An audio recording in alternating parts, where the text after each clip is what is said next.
The state's troubled unemployment system is showing signs of improvement and held up as a huge second wave of people began signing up for their benefits this weekend.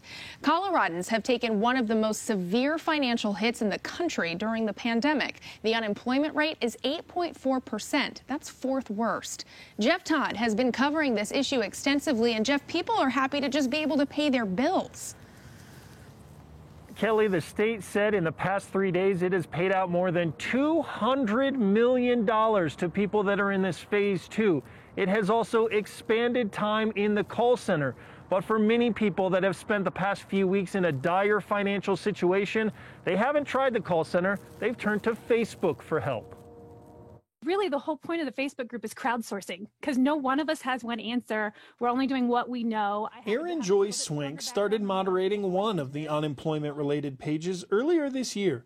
Many people have credited her and the online community with helping them clear up issues with their claims. The sense of community, sometimes it's a weird community, sometimes it's an angry community, and you have to step away. That's the hardest part as a moderator. Since Saturday, an additional 130,000 people were allowed access to the state's new unemployment system. There's definitely still some issues, and of course, if it's your personal issue, everyone, panics and has, but I do think a lot of the chatter is going down on our website. More people are getting paid. It's getting there, but there's still some big issues going on. So Swank and others know their newly formed expertise in navigating the state's unemployment process will still be needed by more people, especially with call centers filled and confusing government instructions. There would be nothing that would make me happier than to not need our Facebook group anymore.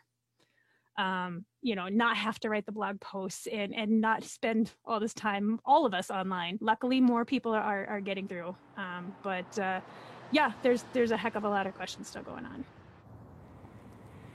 Swank told us it's not all about her. This group is about 8,000 people strong, and there are some signs that the people inside the Department of Labor and Employment are hearing these Facebook groups.